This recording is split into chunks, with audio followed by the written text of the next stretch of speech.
This is a place where the legends before us carried on a legacy of winning. Easy. Pitch out. 40, 35, 30, 20, 50. Touchdown, easy. No flag. It has always been the passion, determination, and teamwork that makes it who we are. The give to Diamond Ferry. Gets around the corner. One man to beat. Steps it up. He's gone. They're not going to catch him. Nobody's going to catch him. He's gone for the touchdown. A commitment to excellence is our way of life. Pass, and it is intercepted. Who else but Lucas Dennis is there to pick it? And it's a pick six for Everett. Touchdown, Crimson Tide.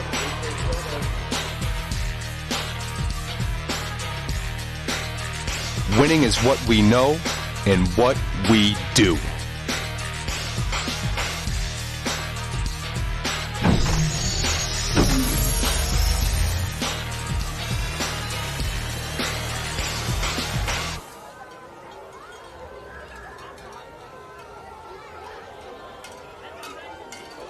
Good evening, everyone, and welcome to Trinity Stadium here in Haverhill, Massachusetts for tonight's matchup between the Everett Crimson Tide and the Haverhill Hillies. My name is Anim Osmani, and I'm joined by Josh Delgazo. Both teams are coming off a bye week, rested, recharged, and ready to make a push as we head deeper into the season. For Haverhill, the Hillies enter at a 2-3 record, but they've started to turn things around, winning 2 straight before their break. A 22-8 victory over Lawrence High School, and a high-scoring thriller against Concord High School from New Hampshire, winning that 42-35. Momentum is on their side, and they'll look to keep it rolling here at home. Meanwhile, the Crimson Tide of Everett are aiming to snap a 3-game losing streak after a tough stretch against some of the state's best, Xaverian, BC High, and Taunton. The bye week came at the right time, giving Everett a chance to regroup and refocus for the second half of their season. It's the Everett Crimson Tide and the Haverhill Hillies, 2 pride programs looking to make a statement here under the Friday night lights here in Trinity Stadium. And Josh, I heard a little whisper that way back when, these 2 programs used to be old rivals. Can you tell us a little bit about each team and how far back we could go? Yeah, so the history is in the Crimson Tide's favor. They lead the all-time series with 9 wins, 3 losses, and 2 ties. They were regulars at playing each other starting back in 1905. They met from 05 to 1913 pretty consistently, and then, well, they took some time off. They reunited once the disco ball started spinning in the 70s, and that's when they reacquainted themselves. But once again, another hiatus met as soon as 1980 rolled around. They did not play for 25 years, and the last time they played was right here in 2016. It was the first round of the MIAA playoffs. The Crimson Tide came in as a number 5 seed. Haverhill was the 4 seed, and the Tide dominated, winning that one 35-6, and then paving their way onto one of their final 2 championships under legendary coach John DiBiase. So we are familiar with this field. We're familiar with the Hillies, but it has paced itself between decades from when they've played each other. So we're looking forward to the action tonight. You mentioned it, Anim.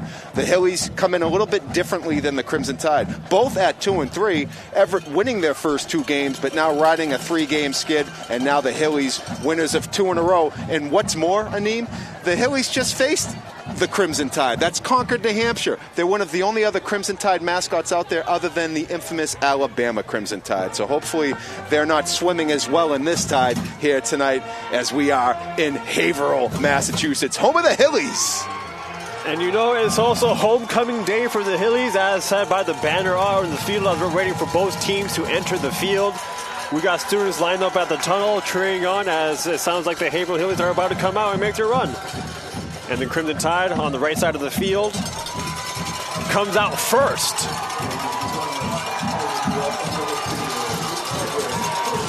And now here comes the Haverhill Hillies breaking through that banner. It is a homecoming day, but we'll see. Would it be swept under the pressuring wave of the Crimson Tide, or would they come up on top of the hill? I like that, Anim. I like that a lot. Play on words. You keep rocking, brother. I'll learn from the best.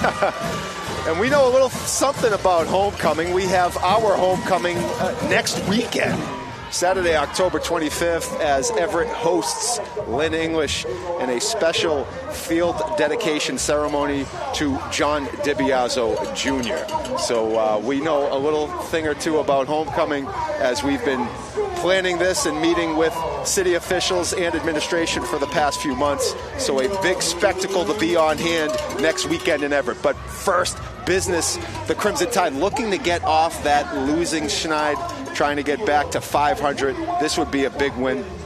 And hopefully they can start to stack wins. You got to do it one at a time.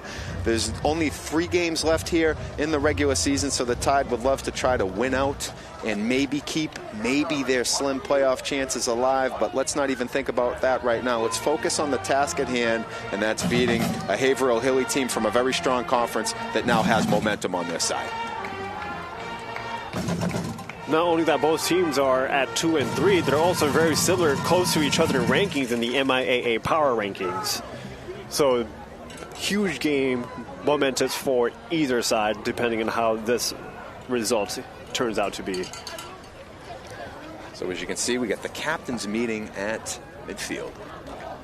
Looks like the Hillies will be led by their captains, number 3, Jaden Berube, number 8, Mark Gagne, or Gagne perhaps, and then number 71, Henry Farrell. And of course, for the Crimson Tide, you see there you have number 7, YL Fanidi, number 59, Eno Neto, number 74, Nathan Fortune, number 5, Gideon Legal, number 12, Kervins Joseph, and number 8, Sam Lacombe.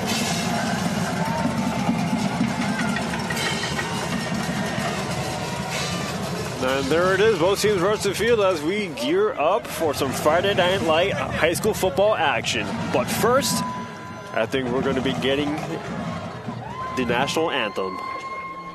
Yeah, we do have both bands here in attendance. Obviously, the Hillies with their band, and the Crimson Tide have made the trip. As they always do. So as we get ready for the national anthem, we'll pause for a moment and show you all of the action. It is at this time that I ask, if you're able, please rise, remove your caps, facing the left goal post for this evening's singing of our national anthem, tonight performed by Valerie Tarabai.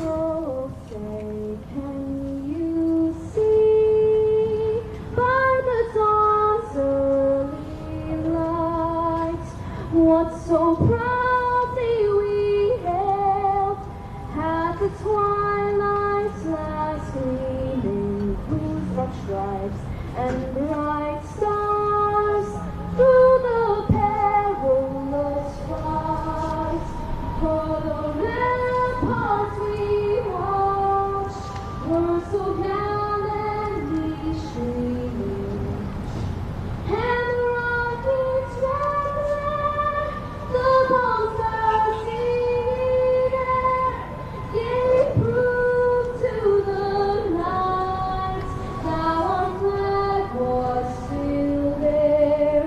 Oh, say does that star-spangled banner yet wave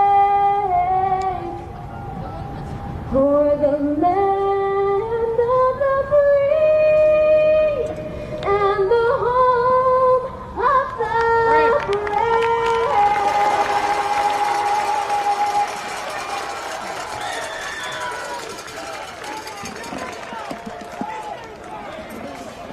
Excellent job of that singing from our national anthem. Very good job getting this game started. We might have to just adjust over here so these guys can see. I didn't know anyone was going to be in that side of the press box. Doesn't look structurally sound, but we got folks, we got coaches there, so we'll just move over because we like to stand in them. We get fired up when we watch these games. You are right. I try to keep it seated right now.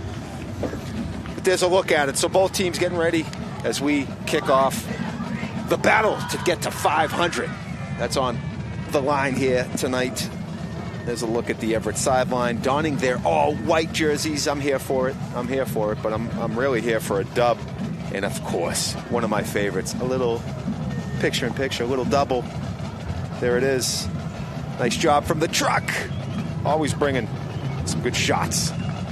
We tell stories here, a lot of theater in the world of sports. Okay, so here we go. Looks like it'll be Haverhill to receive the opening kickoff. And going to be the Everett Crimson Tide on kicking responsibilities. The Hillies are led by Rob Pike, entering his third year as head football coach of the Haverhill Hillies. Before that, he had a one-year stint at Lowell High School, another MVC school in the conference. You love your MVC, Aneem. Have to mention that. And he was at Lowell from 2020 up to 2022. But his Wild Finidi kicking off. That was not Wild Finidi. I'll get the name correct later. But Haverhill fields it at the 20, makes his way backward, trying to find some real estate on the sidelines, but gets quickly chased down. On kickoff for Everett was number 76. Unlisted on the roster sheet that we have.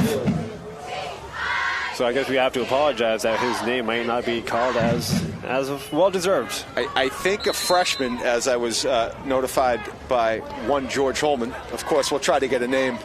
Always doesn't help when it's not on the program, but we work with what we have. That was number 16 on the return for Haverhill, Ryan Herbert. And now quick screen out to number 2 of Haverhill. That's Jathan DeJesus, who picked up a few yards on that catch and run. I do apologize if I pronounced your name incorrectly. Yeah, nice quick pass by the quarterback, who's a lefty. He did a nice job getting it out there. The quarterback is number 4, Michael Bako, the lefty, showing a bit of a Michael Penix kind of a delivery. I like that. He had a nice quick little strike there on the line of scrimmage, and that's a very healthy 8-yard gain rather. So 2nd down and 2 for the Hillies. Same formation. DeHusis splits out, but it's going to be a handoff right up the middle. Might be enough for a 1st down after running into a wall of defenders. As number 3 on the carry, Jaden Barubi. And it looks like tackled by number 7, Wild Finidi. That's YL Finidi, who's been a defensive presence all season for the Crimson Tide, really stringing together a very strong senior campaign. You see him closing down the line of scrimmage there, joined by some of his teammates. Not before a 1st down. That's what happens when you have a 2nd down and 2. You don't need much. Let's see if the defense can rally on that and get some momentum here on a quick stop. The running back is actually Lucas Perez, who receives his 2nd consecutive handoff and picks up another few yards on a run play. 2 consecutive runs for Lucas Perez, junior running back. Yeah, that was a nice hard run. We've seen this with the Crimson Tide this year. They've had some problems against the run, and that really, that'll really hurt you. When teams can get downhill on you, then they can really manipulate the game and how they move the football. So let's see if that's something that can be shored up here early in this one. So 2nd and 4, Haverhill in the shotgun position. 2 receivers up top. 1 is in motion from the slot, and it's going to be a handoff to number 1, cut off by Wild Finidi, but some nifty footwork will get George's Papa back to the line of scrimmage. And a very good tackle there by number 17, Damian Igo. Also in on the stop, I think you said it, yeah, Finidi was really first on the scene. Finished off by Igo, but nice job by Finidi. Read the sweep and tackled him from behind. So big 3rd down and 2 from the 40-yard line. It's going to be a handoff to number 5, who finds the sideline correction. That's number 2, Jathan DeHeses.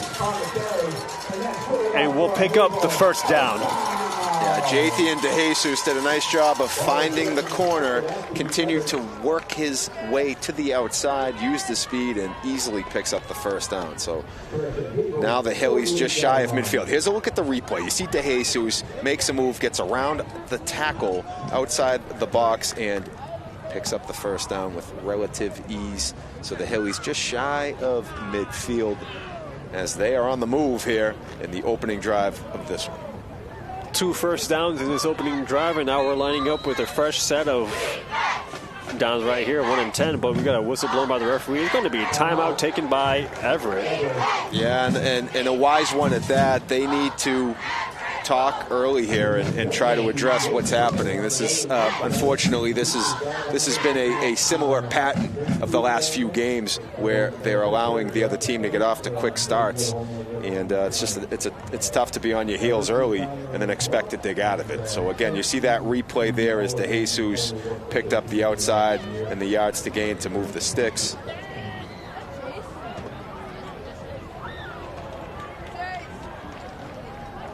When we come out of this timeout, it'll be 1st and 10 with the ball spotted at the Haverhill 48-yard line.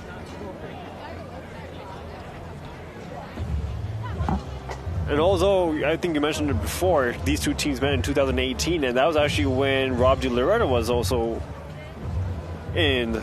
Oh, correct me if I'm wrong. Rob DiLoretto did meet this team before he had his break from the Crimson Tide, coming back here again, meeting them a second time. So it was, correction, it was 2016. So DiLoretto was an assistant on the staff to Coach DiBiase. So yes, you are correct that he was on that staff.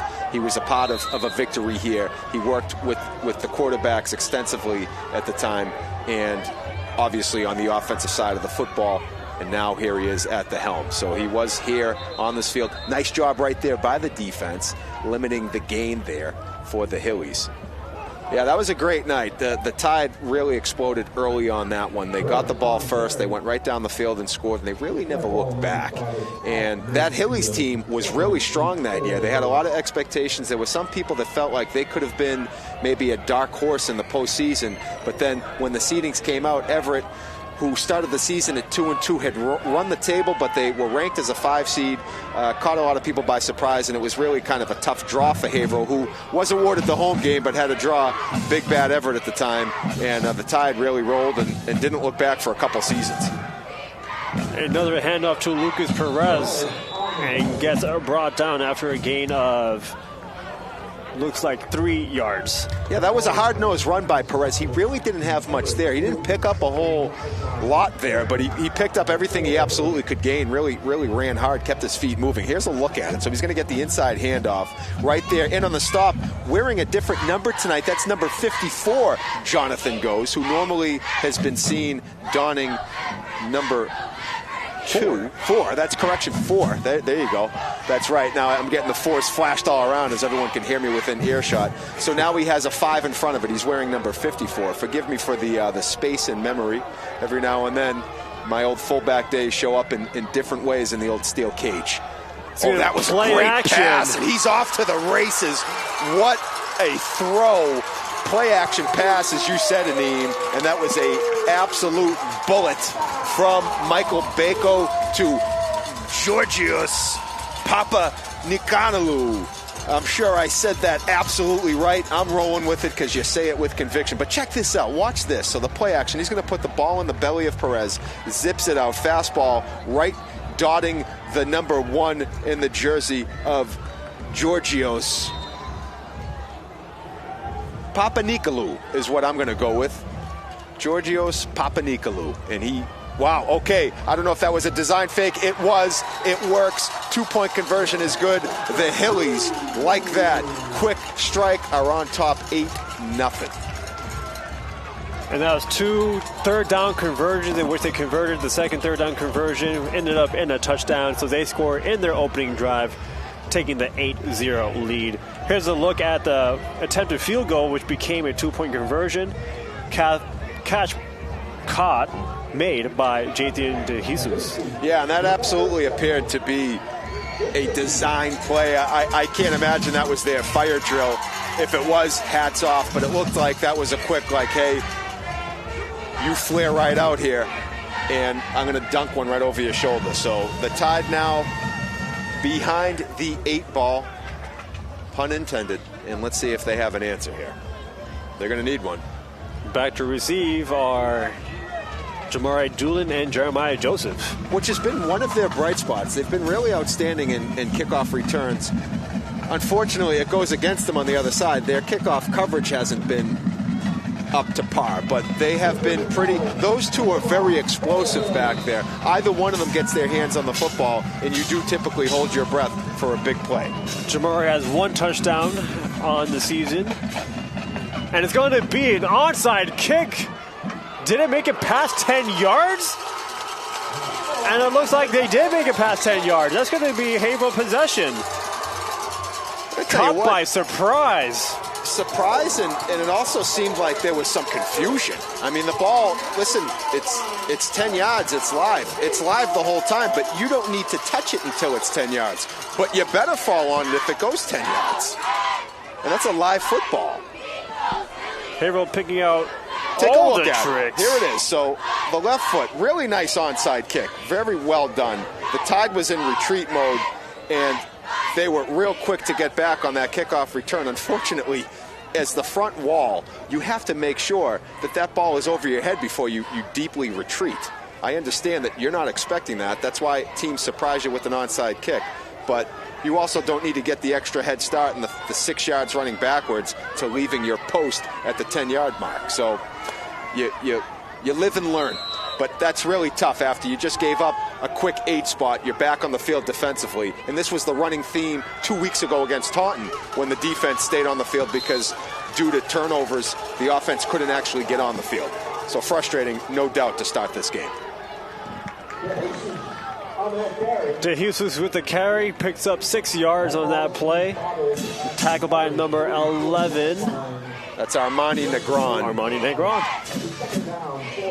So it'll be 2nd and 5 for the Hillies as we get a second look at the Hilly offense.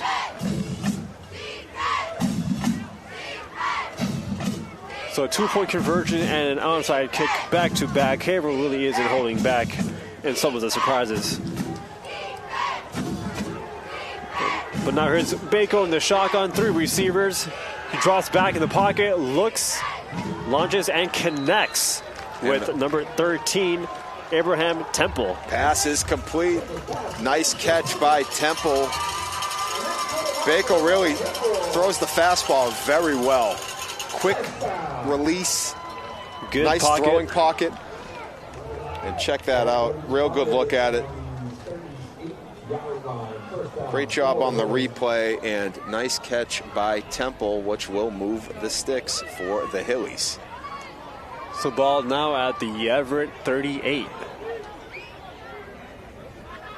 Bako is a junior at quarterback. He looks good. Lining up the shotgun once again. 2 receivers to each side of the formation. Dropping back in the pocket again. And launches it to the sideline and floats it out of bounds. Nice coverage there by Curvins Joseph. He was looking for Abraham Temple again.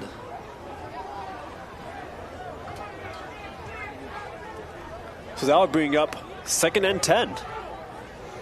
And you got to capitalize any way you can. That's a good play for the defense right there to not give up any yardage. I know that's, no kidding, right? Obvious, but you take whatever you can get. Let's see if they can build on that. 2nd down and 10. Let's keep the sticks in your favor. This is likely going to be 4-down territory because why wouldn't it? You're not going to punt from this short of the field. And if you get closer, I mean, you can create a pretty good situation if it gets to 4th down. Let's see. Bako drops back. There's a 2-by-2 look again, looking for a short out, trying to use his gunslinger arm to connect once again. But once again, that's Curvin Joseph in coverage, and the ball goes out of bounds. We bring up third down of this game. And so far, they have a 100% conversion rate on third down. Yeah, no, we don't have the stats in front of us on conversion rate, but we've been doing these games, Aneem, and we've also had the pleasure of Paul Halloran joining us in these broadcasts. And Paul really does a great job setting us up with his stats when he's not here. But the Tide have not fared well in the third down conversion area. This is 3rd and 10. This should be on their side. Let's see how it plays out. And Bako rolls to his left, moving pocket, and through the hands of DeJesus, caught out of bounds by an Everett defender. Is going to be incomplete. And that's their first third down stop for the Crimson Tide defense. Yeah, and it was really good coverage right there by number 2, Jamari Doolin. You see Bako rolling to his left, which is his throwing side. Again, this is a nice pass. And actually, you see number 11, Armani Negron, looked like he got fingertips just redirecting that at the last moments. You could see that Doolin was right on that, and Negron simply just ran out of real estate. He actually corralled that, but it was out of bounds. So this is 4th down and 10. Naturally, they are going to go for it. So let's see. If you're the Hillies, you're probably looking skinny post over the middle. That part of the field looks very well for them on the touchdown. Number 1 goes that way. He looks, and that's the play right there. Exactly that. You could tell by the lining up splits. Number 1, that is Georgios Papanagalu, who actually scored on that very play. You see from his split, he's hugging the hash mark, and it was an inviting place to go on that part of the field. Look at it. You see the eyes of Bako, and the pitch and catch over the middle is going to move the sticks right there. You know, Josh, I think you have a little bit of a Tony Romo in you because you predicted that play beautifully. Well, a lot of it tells itself in the spacing. So, again, Papanagalu is going to line up in the slot, and right now you have your safeties up deep in the box, so you're giving up that part of the field right there, vacancy, and you see it once again taken advantage of. This time it's Perez. And that'll be 1st and goal after that run by Perez. The Hillies hurried up to the line. 2-by-2 look here. And will run the same play to Perez, but gets met quickly at the line of scrimmage by the Everett defense. That will bring up 2nd and goal. And who else? Number 7, YL Finidi. First one in on the stop. He was joined by Nathan Fortune. Finidi continuing his really strong play off the edge. That was big right there. Unfortunately for the Tide, the Hillies are right there knocking on the door. This is going to be 2nd and goal from the 4-yard line. You see the replay there. Finidi finishing it off along with Fortune. They're going to need a couple more downs of that.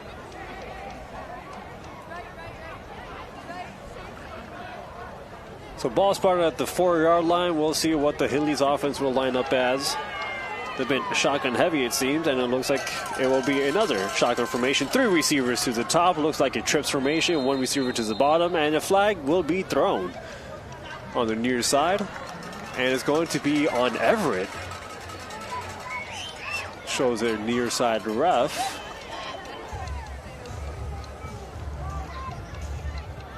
And is the head umpire going to give it to them? Yep, the ball moves forward.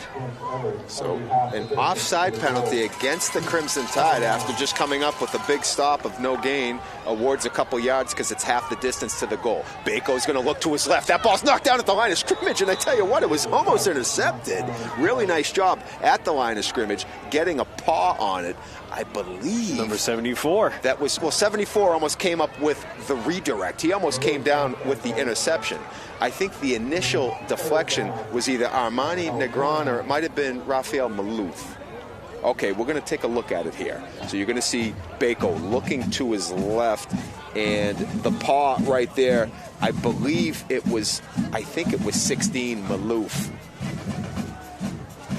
Good defense right there. And Bako is now out of the game as the Hillies are in tight formation. And it's going to be a direct snap. Sorry, Aneem, my mistake. Well, didn't mean to speak over you. But, yeah, Bako was out of the game. Direct snap to number 11. Brewer Murray. Yeah, Brewer Murray. Listed as a tight end. But that would bring up 4th down for the Hillies. Another 3rd down stop by the Crimson Tide defense. Okay, so now you're seeing big personnel coming in for the Crimson Tide as this is going to be 4th and goal from the 1-yard line. This is where metal meets metal. Sam Lacombe checking into the game along with number 59 and another crew. That's Neto, yeah. Another direct snap. Number 11 tries to jump over the goal line and gets the score. Yeah, he's in. Touchdown, Haverhill Hillies for their second score of the game.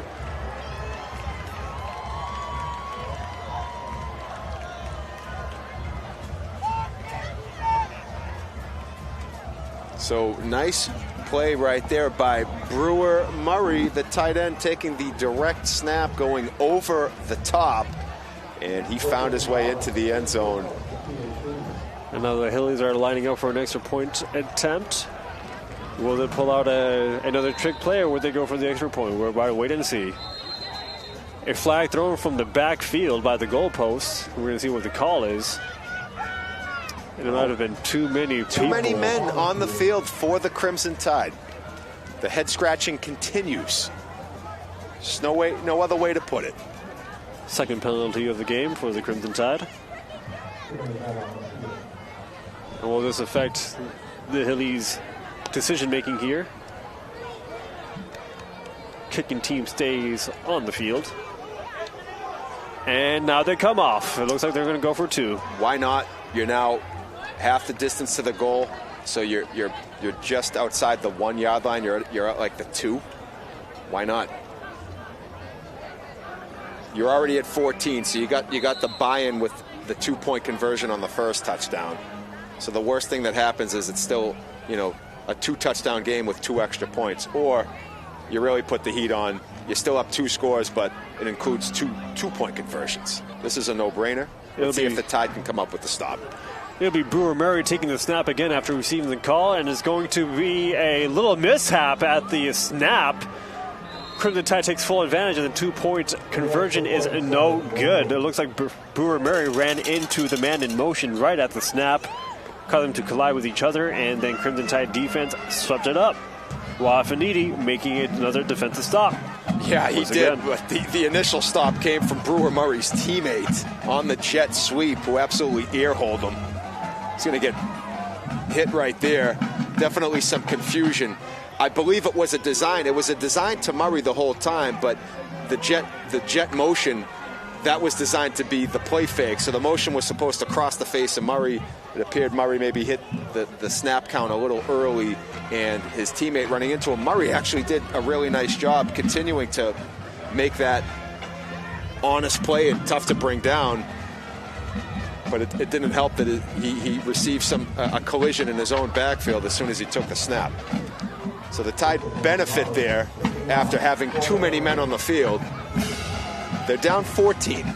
So what needs to happen here is you need to actually control this possession so you can get your offense on the field. And kicking off for the Hillies is Leo Butcher Gonzalez, and he's going to send it short again, but this time our special teams was ready for it, corralled it, and now we get to see our first look at the Crimson Tide offense. Sam Lacombe on the reception. And I tell you what, that's a great job by Lacombe. That was a designed squib kick, and I don't know that this kicker is that good. He was able to hit the fastball right at him. If he is, tip my hat. Otherwise, it was just a designed squib, but when you do squib one, you might catch a body. Lacombe did a real good job taking the fastball right off the chest protector like a catcher in baseball and able to fall on top of it. So the Tide, now with possession, they will be the beneficiaries at midfield. Let's see if they can make this work. Running the offense, Jeremiah Clark, who hands it off to Stephen Thomas, but gets met at the line of scrimmage immediately. Tough to bring down, but eventually brought down. It'll be 2nd and 10. And it's worth noting that number 14, Jeremiah Clark, is getting the start at the quarterback position. We know that Tyler Frenny sustained an injury in the Taunton game. Thankfully, everything checked out well for Tyler, and he is dressed and able to play in this game. But they are opting with Clark as the starter to see what he can do and perhaps preserve Frenny because he still is banged up. They want to make sure that he's healthy and able to go. Thomas now with the carry. Good run right there. Picks up 5 yards on the play. Well, they're always big, and the first big play for the Crimson Tide offense is upcoming with 3rd down and 5. So we have a junior backfield with Jeremiah and Stephen Thomas both being juniors. That's right. And we know that Frenny is also a junior, and Jamari Doolin. So there's some really good underclassmen on this Crimson Tide roster. Crimson Tide, for the first time on offense, we're seeing 3 receivers to the top of the formation. It's going to be a read handoff to Stephen Thomas, fighting his way, trying to make his way to the sticks, but stopped just short of it. Probably 2 yards short on that play. It'll be 4th and 2. Tell you what, that was a great run by Thomas. He had a little bit. Check it out right here. So he's going to get the handoff, weaves his way through traffic, and then just watch the feet keep moving, bringing this just shy of the stick. He's going to be about 2 yards shy. Really good effort from Thomas. 4th down and 2. Let's see what the Tide have. 2 receivers to either side of the formation. Jeremiah Clark in the shotgun. He's going to look to pass, looking to his left. Options are running out, trying to extend the play, trying to make a play with his legs, but got nowhere on that play. Good coverage defense by the Hillies. They're going to take this ball at their own 43-yard line. Really good job by the Hilly defense, not giving up anything in the pass. They had all receivers blanketed. You could see Clark, he's looking to make something happen. He's trying to extend the play, and then the Hillies defense converged, led by number 51. That is Dominic Santos, who was able to converge quickly on the ball, wrap up Clark, and not let him go anywhere. So just like that, the Hillies will take over on downs, up by 14. This is going to be their 3rd offensive possession in this first quarter, led by Michael Bako Jr., quarterback for the Hillies. And, of course, we saw Brewer Murray taking a couple of snaps in the last possession down near the goal line. This one is going to be a handoff and quickly brought down near the line of scrimmage. It's going to be a gain of 2 yards. Yeah, no, good job right there. Again, Crimson Tide defense. I liked the way it looked early on last series. We talked, you finally got a couple 3rd down stops, but you couldn't make the stops in 4th down, right? So, yep. I mean, it takes 4 downs. But that's, once again, a good start for the Crimson Tide defense. Not giving up much right there. A little bit, a 2-yard gain, if you will. 3 receivers to the top of the formation for Haverhill, 1 at the bottom. Michael Bako changing the play up right now.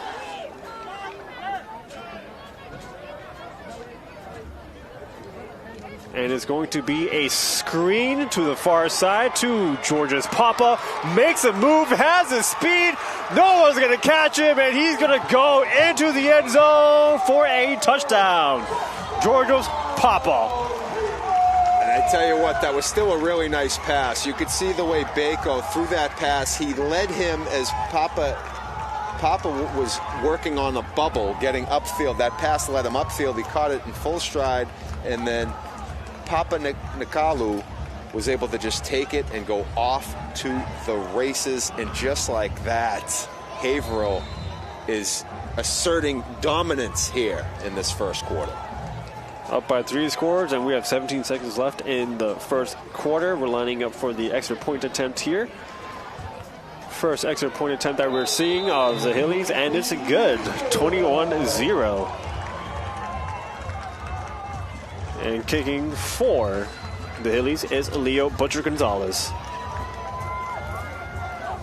We're going to get a look at that bubble screen from the play earlier that led to the touchdowns. Is George's Papa, who has an empty lane due to good blocking and uses his breakaway speed to go all the way into the end zone. Yeah, great speed right there by Papa Nikalu, and he was just off to the races. But again, credit the pass. It's a short pass on the line of scrimmage, but it's the little things. It was a bubble route by the receiver, Papa Nikalu, and Bako was able to throw it about 2 yards in front of him. That's those kind of plays that just make a difference. And very impressed with what I'm seeing early on for the Hillies. For the Crimson Tide, I'm just going to have to really try to find a way to just get something going. But within a blink of an eye, you're down 3 scores, 21-0.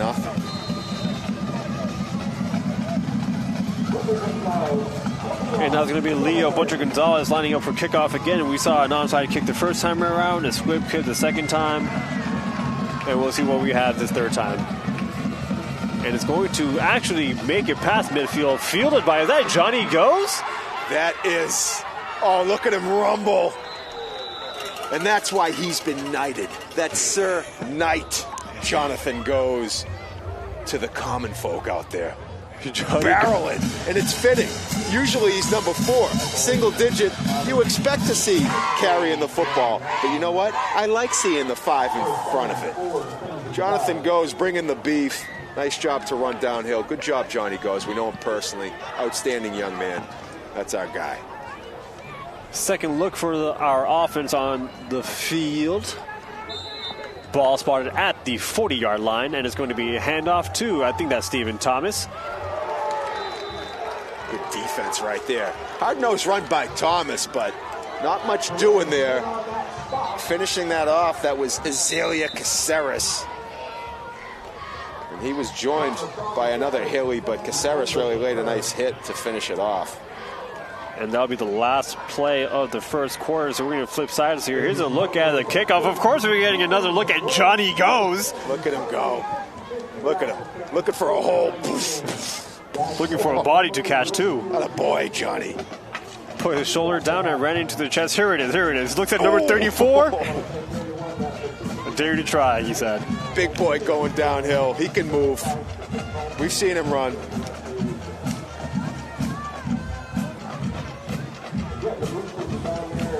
Nice job by Jonathan Goes.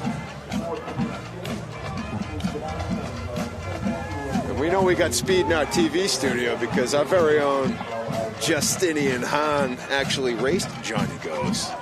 And there's another look at him on the sideline. Catching a breather. And they were neck and neck before Hahn pulled away a bit at the end, but it was credit on both sides. As Hahn will tell you, Johnny Goes can move. Looking for a bubble screen to Jeremiah Joseph, or a tunnel screen, I should say, and he does pick up a few yards after the catch, but quickly chased down by what looks like the entire Hilly defense. And nice pass by Clark on the line of scrimmage, hit Joseph, getting him up the field. And nice job by Joseph, able to pick up what was there and move the sticks close to the first down. Check it out. Watch Joseph. He's going to knife his way up the field. Good defense by the Hillies. They do a really good job of swarming the football, and they are sure of their tackles, but that does set up a very manageable third down situation. Crimson Tide quick to the line of scrimmage. Same formation as before. 3 receivers looking for a bubble. Guess a move.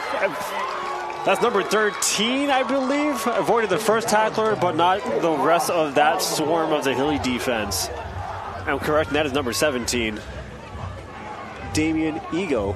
Yeah, Damian Ego, and that's not what you're looking for. A play going backwards for the Crimson Tide. That hurts right there. So now you're looking at 4th down and 8, 9, and you're going to have to punt this football away.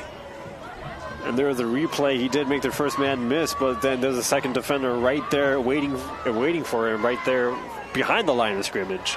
So it's going to be Jamari Doolin to punt for the Crimson Tide. Long drive punt, and will not be fielded. It will stop at the Haverhill 28-yard line. Well, this is tough for the Crimson Tide. You're unable to move the sticks offensively, and you've given up 21 points. Hopefully the defense can find a way to actually create the momentum. Tough spot right now. 2 for 4 on third down conversions, but Haverhill also has 2 for 2 on fourth down conversions. That's right. But we'll see if the Crimson Tide could turn this book the other way around and slowly crawl back and make this into a competitive football game. Let's see if the Crimson Tide, that defensive front, can get something going. They have a pretty strong front 4. Got a wide receiver in motion. That's DeJesus again receiving the sweep. Quickly met by the backfield, but hard to bring down. Couple of duck moves. And then the rest of the defense is there to clean it up for the Crimson Tide. It's going to be a loss on that play. The first loss on the Haverhill offense. It's going to be 2nd and 14. I tell you what, who really made a great play for the Tide right there was number 46, Marcus Pierre. Check it out. Pierre read the sweep, and while he doesn't come up with the actual tackle that'll go on the stat sheet, he did enough to slow down and then allow the Crimson Tide cavalry to rise up and take down the ball carrier. But a good look at Pierre, who really read that from the start and was able to jump out on the sweep, keep it from going anywhere. So right now, again, this is now in your favor. It's 2nd down and 14. 2 receivers to each side of the formation. And it's going to be a timeout by Haverhill. Okay, so timeout called by the Hillies. Sorry, Aneem. Yes. We're trying to say the same thing. I think we're in the same mind space. Yeah, no, that happens. The universe is real out here, and Osmani and Delgazo, we share it. So, first timeout of the game for the Hillies. We have a 2nd and 14 situation, the longest play that they have to make to the sticks. So again, this to me, this would show something like this. So there's a couple things that you might see here from the Hillies. Now, you've seen, there's a look at that replay. You've seen the Hillies where they have a very strong passing attack, and they've also moved the ball well on the ground. And their passing attack has shown up even by way of the line of scrimmage variety, the high percentage. So I think a play like this, 2nd and 14, I think you look to see something quick on the line of scrimmage where, okay, it's a safe play, but it actually still might spring something. So if I'm the Crimson Tide, I might play a little jam coverage, play tight to the line of scrimmage, and watch number 1, Georgios Papanikolaou. He is dangerous. And you know who else dangerous is that man we see on the right side of the screen, Johnny Goes, number 54. Yeah, and I tell you what, Johnny Goes, something that was seen on that play. So Pierre came up and read the play. Johnny Goes did a real good job of scraping down the line of scrimmage. He was able to take on the double team, kept his feet moving, and ensured that there was no cutback lane. So after Pierre came in and cut off the outside, there was nowhere else to go because Johnny Goes and company had control of the cutback lanes. 2 receivers to both sides of the formation. It's going to be a quick screen play, as you call it, Josh. And he's going to break a lot of tackles. Very slippery he is. That's De Jesus. So far, the number 1 playmaker alongside with Georges Papa on this Hilly offense. He will pick up the first down. And there you have it, Aneem. I mean, this is a pass right on the line of scrimmage, high percentage throw that they've executed very well.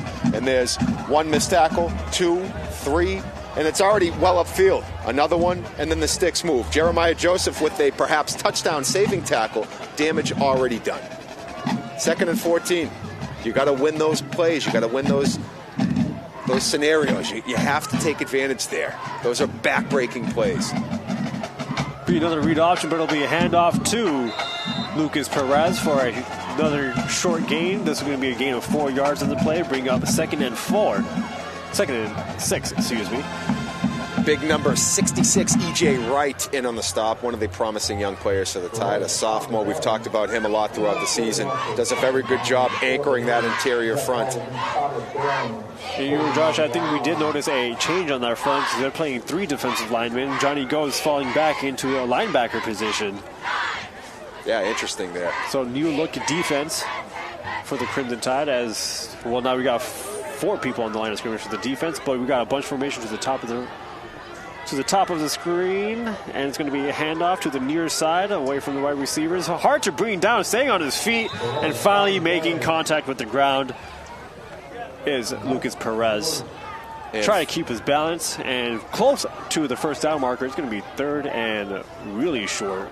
First in on the stop was number 9, Tyler Frenny. So you're not seeing him at quarterback, but you are seeing him on defense where he is a standout. So nice job by Frenny. And again, we're just very happy to see him back on the field. First look at that injury in Taunton did not look good. Thankfully, Tyler and everything was okay because he is a great player. He's got a slide in motion and is going to be another bubble screen to try to utilize that speed. Good blocking downfield. Flag is thrown and the Everett defensive side, but for the time being, the Hillies did pick up a first down. So yeah, let's see what the call is here. That was in the secondary? Well, the flag came in the secondary. Might be a holding against that was committed against Jamari Doolin as he was trying to shed a blocker to make that tackle. And yep, it was a holding by one of those wide receivers. The blocking looked a little bit too good. There it is. That pass, that actually might have been a run. That may have been behind the line of scrimmage that would go on the books as a run. Nice job by Damian Ego to almost bring him down. As you said, Aneem, he had picked up the first down, but the holding penalty will benefit the Tide, nullifying the play. And now it'll be 3rd and 9 for the Hillies. And I feel like the Hillies are, if they get this to midfield, or even if they stay where they are with the way they've moved, this is another likely 4-down situation if it goes there. Unless if the Tide can either get a loss or really just back them up a little bit here and induce the punt. But Hillies, probably they're feeling good about what they've done defensively as well, so they probably feel like they can defend this end of the field. Although that's going to help even more as we have a false start against Haverhill. That'll back up another 5, and that'll make this 3rd down and 14. 2 straight penalties for the Hillies, and I believe those are their only penalties in the game. But we'll see a bunch formation by the receivers to the top, 1 receiver in the bottom. And again, that bunch that has quick look written all over it, but they go back to that pattern across the middle. This time, nice job by the Crimson Tide, but that is, you're going to see your 4th down here because they got to just over midfield. They're at the 49-yard line, so this is going to be like 4th down and about 5, I believe, but here's a replay, and I think that's Jeremiah Joseph who cleaned up on the play, but the initial stop will go to Benson Charlman. Okay, yeah, Benson Charlman, number 13, a senior. Or is it number 17, Damian Eagle? Didn't get a clean look, but yeah, we got a good look on the camera. Yeah, I'm going to go with the Eagle. I trust our crew. Mm-hmm. So 4th down and 4 upcoming. It's going to be a pass looking for the slant. Oh, they're going to call overthrown. It is going to be a penalty on Jamari Doolin, who was in coverage on Jathan DeJesus. And I tell you what, Doolin really did a nice job off the initial release. He controlled the inside shoulder. He did not allow what was to be a quick slant route, but looked like there might have been a little bit of a hook. And I don't know that it was necessary. I think right there it would have been, So actually, it was. So what you saw there was really good defense. You can see Johnny Goes is actually playing the underneath route, and Doolin was hugging the outside shoulder. So it was a good trade-off right there. Unfortunately, a little bit of contact, and it's too bad because the defense was actually in the right position. It was the right scheme, well played with the assignments. Now they go up top right there, and that's going to be incomplete. Trying to catch Everett sleeping with the fake bubble screen as they've run that play many times, but that's number 17, Damian Ego in coverage. Stay with George's Papa downfield. We saw his speed. We know he can run. So that'll be 2nd and 10 from the Everett 35.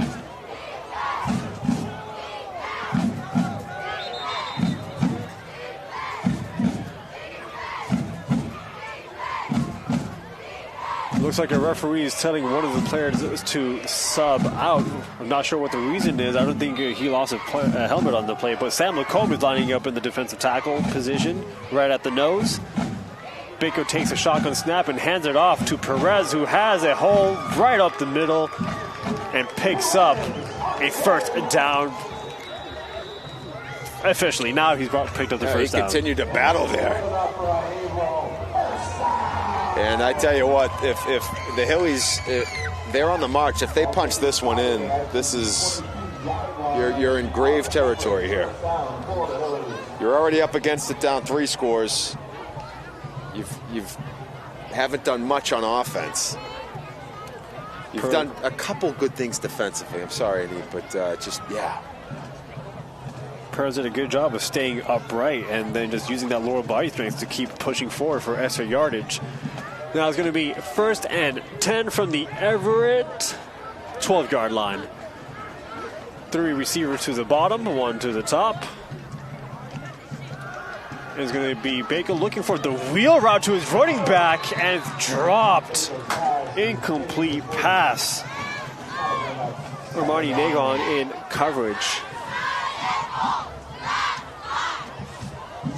Watch this. This is a really good throw. Going to put it right on the line, right there. And that's one that number...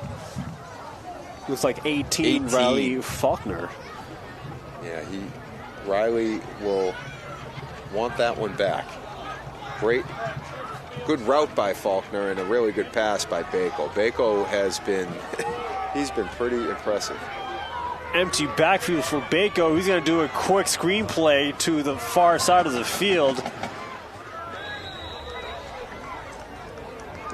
And it will be a pickup of 5 or 4 yards on the play to Jesus with the catch.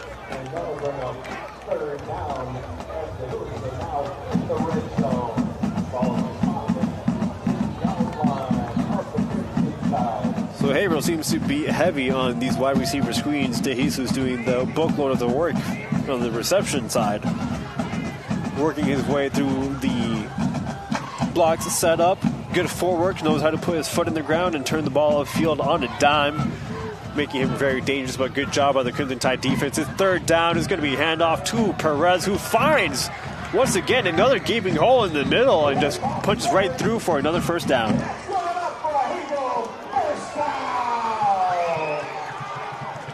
So that'll bring up first and goal from the Everett 9-yard line.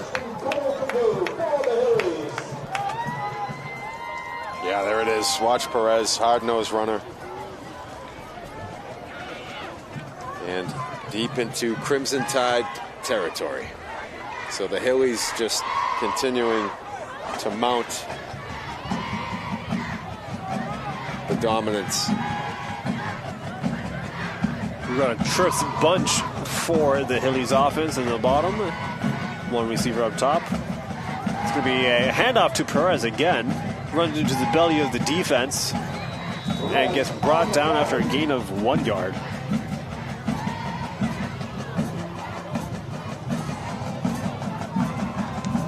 So it'll still be second and goal for this Hillies offense. And it looks like it's Sam Lacombe on the stop. A good job by Lacombe. It's a good look at him. One of the seniors on this Crimson Tide roster. Yeah, he's a great leader, senior captain, does it all. We've seen him even do some really good things offensively as a ball carrier. He can rumble, and he's made a lot of tackles defensively. He's pretty big time. Bako breaking the huddle. And it's going to be a timeout call by, I believe, Everett. After a second timeout in this first half. So they'll be left with 1 as we approach the 1 minute and 58 second mark here in this first half on Haverhill Homecoming Day. Yeah, no, it's been quite the homecoming for the Hillies as they've been rolling here. They've had a very strong first half. On the Crimson Tide side, it's been low tide, definitely low tide out there. You and Josh, at the very end of the stadium, we see the student section dressed in all black, but they are lining up from the very first row to the very last row, all full down there. And this is a pretty high stadium that we're at. You and I, we're sitting in a pretty high position. So it's cool to see their revenue being used up the way it is.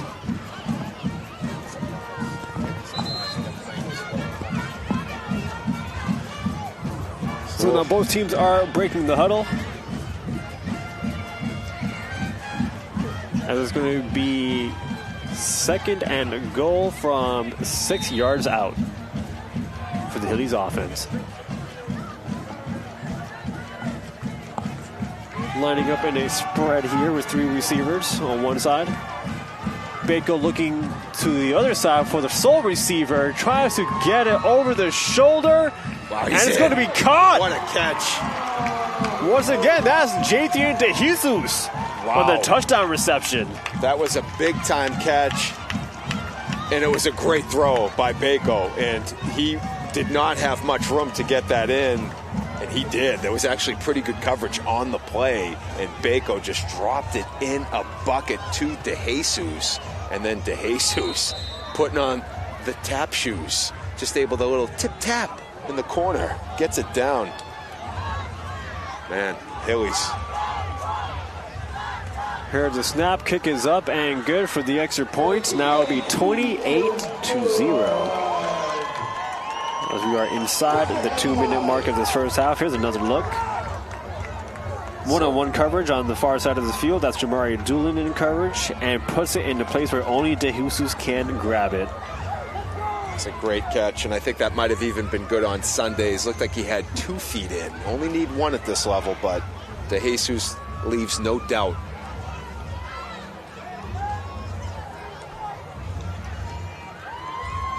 So head coach Rob Pike and his Hillies putting on quite a show for the homecoming fans that turned out for this one. As Jonathan goes, let's see if he can be on the receiving end of another kickoff. I know Johnny's ready. He looks ready. I like him in the 54. I gotta talk to him about this. I want 54 from now on. I'm not sure as to why. Maybe there was a stitching issue. I don't know if it had to go into the cleaners. Some sewing maybe. I don't know. I like the 54. I want good more at of the it. linebacker position too. Absolutely. Reminiscent of one Teddy Bruschi, former Patriot.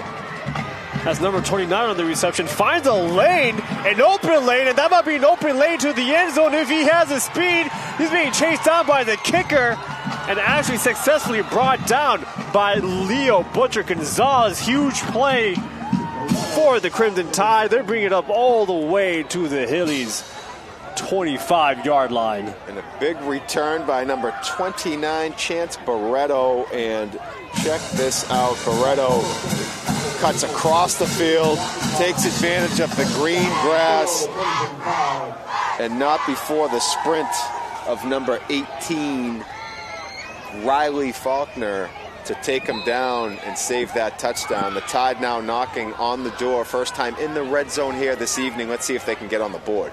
Jeremiah Clark drops it down to Stephen Thomas on the check down, cuts back inside, has it laid into the end zone right up the middle for the Crimson Tide. First score of the game, one and done in this possession. Stephen Thomas. And nicely done. Nicely done by Clark. Quick pass out to Thomas, and 26 does the rest as he's able to rumble into the end zone. Good job by the Tide getting onto the board. Maybe they can keep it here, get a little bit of momentum in the second half, and who knows? That's why it's a 4-quarter game. That's a first bright spot of the night for the Tide. They needed it. See if they can tack on the extra point. This is Yael Fanidi. Kick is up, and it is no good. Wide left. So the score will remain at 28-6. Two big back-to-back players. Here's a look at the touchdown. Jeremiah Clark, although 3 receivers to the top of the field, checks it down to Stephen Thomas immediately. Cuts it back. Defense over pursued. Couldn't make the tackle on Thomas either. And then gets into the end zone right up the middle. Great job by Thomas. Again, nice touch by Clark. 28-6. Let's see if they can get some momentum going into halftime. That'd be big. Still got a minute 25. We've seen that the Hillies are more than capable of putting together a quick strike of their own. And here's our unnamed kicker, number 76. Unnamed for the time being. Unnamed, huh? New add-on to the roster. New jersey change on a player we might have already known about. We don't know. But here he is lining up. He's going to launch it to the midfield. Picked up by, looks like DeJesus. Oh, he's got the outside. That's George's pop-up. This isn't good. He's got the outside. He's got a block. He's got a couple men to beat, but brought down from behind. And also back at the 45-yard line of Haverhill is a flag. Good return by George's Papa. Let's hope that flag is on Haverhill to just back them up a little bit. But, yeah, not what you need for the Tide. You finally get something going, and you nearly give it up on the kickoff. It is a holding call against the Hillies, so the Tide will happily take that. Papa, another explosive player. He looks like one of the fastest players on this Hillies team. I think you saw the hold right there. I think it was on number 29, Chance Barretto. You saw a big block there near the end of that play. I think that was the kicker, number 76. And he came into the picture. He gave it his all, but he ran into one. But the holding call will definitely help out the Tide, as that's going to back up the Hillies at their own 44-yard line. 1 minute and 13 seconds remaining here in this first half. And defense does, in fact, needs to stay on their guard, as there's a lot of speed and explosiveness on this Hilly offense, as we've seen so far. We got two receivers, Papa in the slot, to Jesus wide out on the top of the frame. But Baco's looking to the other side, makes a connection inbounds to number 13, Abraham Temple. And Haverhill will be going hurry up. Second and 1, is a pickup of 9 yards in that catch. 50 seconds. Baco looking to the slot, almost. Well, it was brought down by number 8, Sam Lacombe, but had a good look at it. Interception. Ball thrown right at the numbers. 3rd and 1. 3rd down and 1. 45 seconds remaining. 2 timeouts left for Haverhill. And of course, you pick up a first down, the clock will stop until the chains are set. So you do get a little bit, if you can really hurry up your offense, you can make some time work on your side. Another 2-by-2 look. We have a motion from the slot. And it's going to be a bubble screen play to the slot receiver. That's number 15 on the reception. Does pick up the first down, and then brought down by the Crimson Tide defense. I believe that's Xavier Alvarez on the reception. Timeout taken by Haverhill. Second timeout of the first half, so both teams will be left with 1 as we are at the 37-second mark. Quick release by Baco. Has enough to pick up the first down, and brought down by, was that number 17, Josh, on the bottom of the pile? Yeah, that looked like Ego. Yes, it is. He's been very active defensively.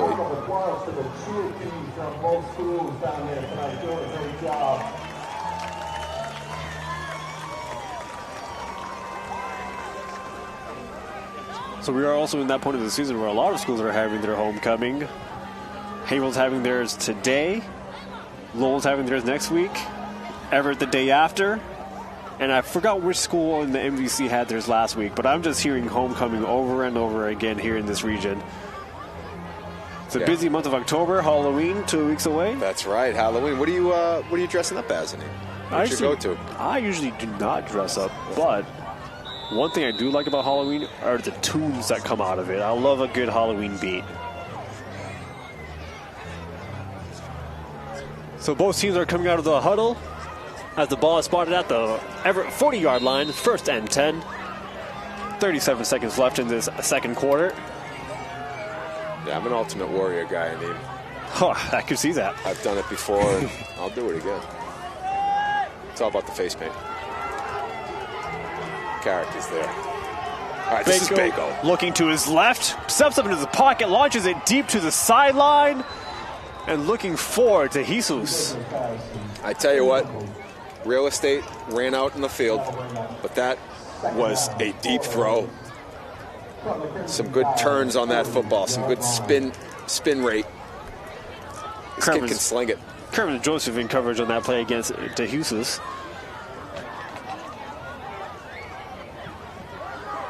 Michael Baco can sling it. Let me tell you, that thing was spinning. He ripped up some turf when that hit the ground. 30 seconds left, so you know he has the arm. Tide really, they need to keep this at 28-6. You do receive the second half kickoff. And Baco does look comfortable in the pocket, as right now it's a rolling pocket to his right, throws against his body, and connects with number 15 on the sideline, Xavier Alvarez. Ball made it right past, just inches past the overstretched arms of Jeremiah Joseph. Wow. Yeah, check this out. Rolling against the grain is going to just, once again, I've said it tonight, I'll say it again, he just drops it in there. I mean, Joseph's right there on the coverage, makes a play for it. A game of inches, and the inches find the catch radius of number 15, Alvarez. So that was a great throw, as we've said here this evening, by Bako. 1st and 10 from the 25-yard line. Bako's now rolling to his left. His throwing side's nothing there. Looks to the other side and just throws it away for an incomplete pass. Yeah, so he had to throw that one away. Good job by the Crimson Tide defense there on top of all of the passing lanes, and they actually helped string Bako out to the other side after he rolled out to his throwing side on the left. Haverhill doing a wise job using the wide side of the field with these Bako rollouts. Chance Barretto. Yeah, go ahead, Aneem. You got closest one to the play, the last defensive stand against Bako. So there's Bako lining up once again with a 2x2 look to Jesus and Papa on one side. That's the top of the screen you'll see. And then on the bottom side, you got the other two. Here's Papa in motion. Bako looking to the motion side. Clean pocket, launches it down deep. And incomplete pass. Chance Barretto in coverage once again. Had a good play on the ball. 3rd and 10. And you could see Barretto kind of shaking his head because he feels like he could have had the interception. Did a great job in coverage, almost came up with it. But nonetheless, good job defensively by Chance, able to read that route. And he actually looked like he ran the best route right there. He was on top of that. Check it out. Sorry, I thought that was a stinger. I thought so too. It was just, oh, there it is. There it is. There it is. And he was met almost simultaneously by Papa Nicolou to help jar it loose. But good job by Barretto. The Jesus and Papa bunched up on the top. Your twins in the bottom. But Bako, looking at his options, has an open field to his left, throws it cross body to the middle to number 13. Clock continues to run, and that will be the last play of this first half. Catch made by Abraham Temple. And that was a nice job by Bako, but unfortunately time runs out. The Tide will take it as it gets to zeros here, Aneem. And we talked about it. The Tide will receive the opening second half kickoff. Maybe this could get interesting. Right on. We saw at the last possession they had 2 quick, big gain plays. We're going to take another look at the last play that was made here in this first half. Bako rolling out to his left. While Fanidi on the pressure, we've been calling his name a lot this first half, but once again, great special teams on the return side for Everett. So we are receiving in the second half. Back to the replay. Throws a cross body to number 13, Abraham Temple, and then swarmed by the Everett defense. So there you have it. So one half is in the books. The Hillies of Haverhill on top 28-6, but the Tide getting on the board just at the end of the half there. They do receive that second half kickoff. Maybe they can come out, score, and cut this lead in half, and all of a sudden this could get real interesting. But either way, a nice chance for the Tide to reset at halftime. We'll take that time to reset ourselves. Don't go anywhere, folks. We got more coming in store in the second half.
And welcome back to Trinity Stadium here in Haverhill, Massachusetts for today's high school football matchup between the Everett Crimson Tide and the Haverhill Hillies. Haverhill Hillies are leading 28-6 against the Crimson Tide on their homecoming day. And once again, I'm Animo Swani, joined by Josh Delgazo. Josh, can you give us a quick recap of that first half? Yeah, so the Hillies really jumped out early and often in this one. They took the opening drive. They were able to march all the way down the field, scoring on the Jadian DeJesus first touchdown of the game. He actually has two. And then what appeared to be a fake field goal, a fake extra point attempt to earn them the 2-point conversion, getting them quickly out to 8-0. Then making it, after getting a quick stop, actually, they got the ensuing onside kick. They recovered the onside kick, so then the Hillies proceeded to march down the field again. And this time it was a quick strike to number 1, Giorgio Papanikolaou, who was able to take it all the way the distance. Then the Hillies, after getting a stop, got the ball back, and this time it was Hunter Brewer who punched it in on the direct snap, and then Jaden DeJesus with another touchdown was able to make it. That's his third of the game on a beautiful catch in the corner of the end zone on a really nice pass. That made it 28-0, and then the Tide did get on the books after putting together a little drive of their own after a great kickoff return by Chance Barreto. A pass from Jeremiah Clark to Stephen Thomas got the Tide on the board right after that kickoff return. And here we are at 28-6 with the Crimson Tide receiving the opening second half kickoff. And temperatures quickly dropped, sitting at 47 degrees as we start off the second half in just a couple of seconds. Kicking off for the Hillies is Leo Butcher Gonzalez, and back to receive are Jamari Doolin and Jeremiah Clark. Let's see what Leo Hunter Gonzalez has in store for us right here, and it's going to be a squib kick. And looks like it's going to be recovered out of bounds. That will be a penalty on Haverhill. And I tell you what, again, still too close, way too close for comfort. It's an onside kick, and it just seems like there's a lot of confusion, guys. It's just, that's very close. Thankfully, it goes out of bounds.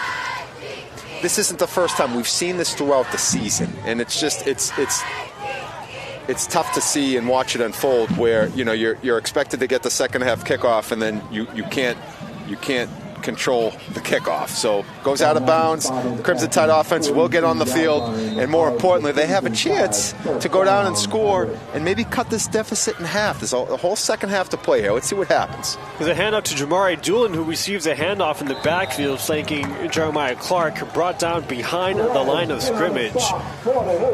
Number 7, Lucas Perez on the stop. It'll be a loss of 1 yard. Second and long for Everett. Or second and 12. Jeremiah Clark once again lining up in the shotgun. 3 receivers to the bottom, flanked by Stephen Thomas. Receives a check down. That was the same play that we saw in the touchdown, but Haverhill was all on top of that play. Another tackle that was made at the line of scrimmage, so it remained 3rd and 12. From their own 42-yard line. Yeah, not what you want to see on your first 2 plays, trying to get something going, and now you're staring at 3rd and 11. So let's see what they have in their 3rd and 11 bag.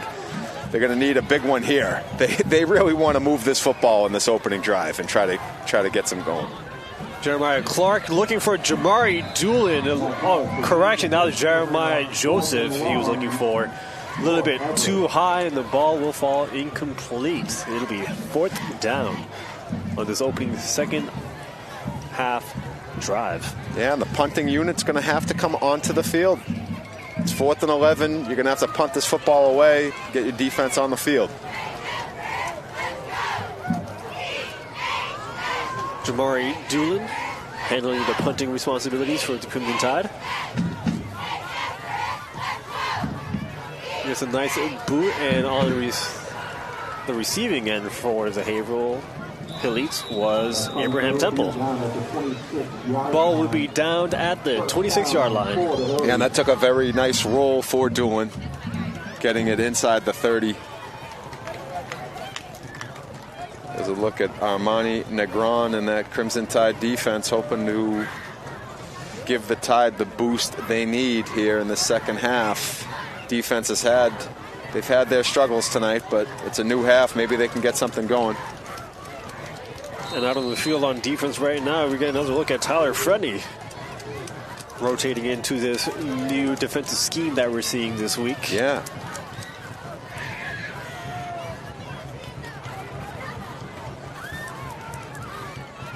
One safety back deep for the Crimson Tide. Hillies with the man in motion. And it's going to be a handoff or a keep by the quarterback. An RPO. Kicks it out to number 15. Xavier Alvarez, and picks up the first down. First time we're seeing the RPO here. Yeah, that was a really nice play, well designed, and you could see Bako. He put the ball on the belly of the running back, and then it looked like he had a lot of room to run, and he did, but he opted to go for the quick little drop-off pass, which netted even more yardage. So a really good pickup right there for the Hillies, and just like that, they are on the move. I believe that was Sam Lacombe on the chase down to make that tackle on that run-pass option play. Michael Baker really showing what he can do for this Hillies offense as quarterback. Two receiver split. It's going to be handoff to Perez. Gets brought down after a gain of a few yards. Yeah, good pickup. Good job defensively there. Perez, the ball carrier, and you can see right there, good movement up front. E.J. Wright's in on the stop. I see Jeremiah Joseph, Eno Neto. Ball spotted at the 46-yard line, and 2nd and 6 for the Hillies. Here's Bako looking to his left, zips it to DeJesus, makes it move, and runs out of bounds, catching a body on the way, picks up the first down. And I'm telling you, the footwork in DeJesus, this is the reason why you hear the name, why you hear football being called football. Oh, man. That was next level, that move right there. The ability to stop on a dime, change direction, and not lose acceleration. Peak football.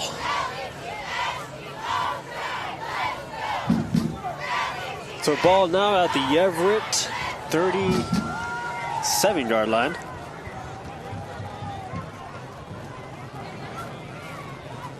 Here's Papa in the motion. It's going to be a keep by Bako, his first rush attempt at the game, and he does pick up, looks like 3 yards on the play. Yeah, good job right there. Limiting Bako. Second down for the Hillies. There is a read option sweep to Papa. Decided to keep it and brought down by, looks like, number 16. It's Raphael Malouf. Raphael Malouf. And Lacombe did a really good job of stymieing the blocker and really impeding any running lanes, and Malouf able to finish him off. There's a look at Malouf now on the sideline. Two running backs in the backfield for Bako, and it's going to be a handoff to DeJesus. Waiting for his blocks to develop. There's nothing there. Chase out of bounds after a gain of 1 yard. It's going to be 3rd down for the Hillies. From the Everett 33-yard line. Good job by the Tide defense. Here's a handoff to DeJesus. Cuts it up inside a blocker, but there was nothing there. Tries to go out of bounds, and then finished off by Sam Lacombe. Also on that play, looked like Chance Barreto, I think, with the backside tackle. But here's Bako again, lining up in 3rd and 6. Same formation, receivers to the bottom of the formation now. He's looking for the short out, ball dropped by Brewer Murray. And that's big for the Tide. This is a 4th down where the Hillies will go for this, as they've shown this throughout the night at this side of the field, and why not? You're not going to punt this football. You've had very good success going for this fourth down. This is a huge, huge play for the Crimson Tide. Try to make this stop, get your offense back on the field, and continue to give yourselves a chance at maybe getting back into this ball game. Let's see if Jonathan goes and the Tide defense can rise up. Let's see what they got here. This is big. 4th and 6. At the Crimson Tide 33-yard line. 3 receivers to the top. Bacon's going to look that way. Pressure on.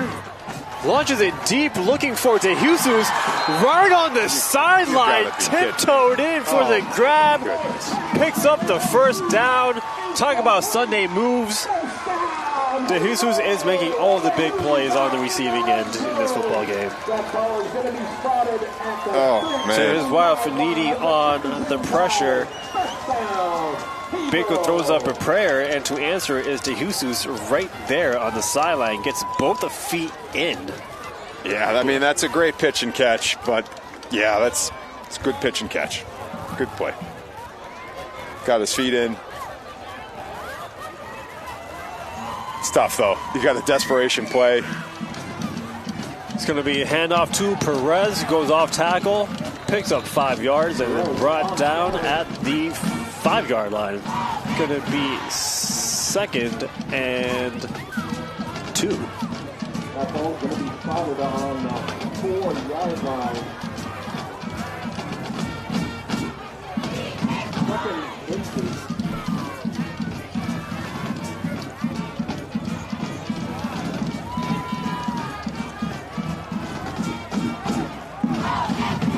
So 2nd down and 2 with the Hillies just shy of the end zone. Might be 2nd and 1 here. 2nd and 1, yeah. The scoreboard out there. But 2nd and 1. Bako in the shotgun, and it's going to be a handoff. No, it's going to be a keep to Bako. Tries to make it move, but good job by number 12, Kervin Joseph. Is that number 13? Actually, yeah, that was 13. Shawman Benson. Yeah, that was Benson Shawman. Tight grip.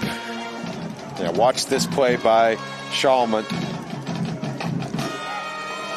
Great job wrapping up Bako and stopping him just shy of that first down. So he actually lost a little bit of yardage there. It's going to be 3rd down and a long 1, short 2. We'll call it 3rd and 1, but definitely lost about a half yard from the original line of scrimmage. That looked like a one-arm grab to me. Yeah. Good job by Benson Shawman. No, he wrapped it up nice. Bacon, the shotgun is going to be a handoff to Perez, and we immediately in the backfield. And not much there, and that's going to get back to the line of scrimmage. So the Tide will set up 4th down and 1. Let's see if the Hillies elect to go back to Hunter Brewer in the direct snap, Brewer Murray rather. The offense is staying out there, so they will be going for a 4th down conversion here. Another look at the defense while Finidi, Tyler Frenny, and Jamari Doolin in the frame there. Tyler Frenny lining up in the linebacker position. It's going to be a quick out to none other than DeJesus for this hat trick score. His 3rd touchdown reception of the game. But there are flags on the play.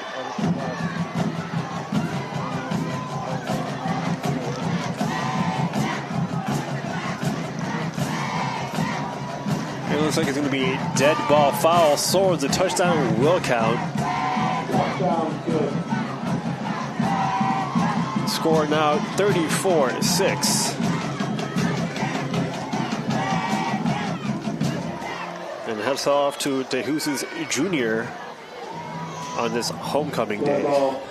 Personal foul against the Hillies. Unfortunate conduct. They will assess the penalty at the kickoff. Heard from the PA, penalty will be assessed at kickoff for the Hillies.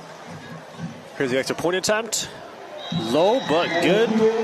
brings them up to 35-6. Yeah, that was you had a couple good plays there, but once again the connection of Bako to DeJesus is too much, and Haverhill now back on top convincingly, 35-6.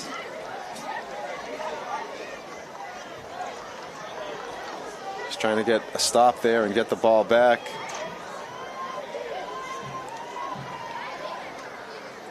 So the ball will be kicked off at the 25-yard line for the Hillies.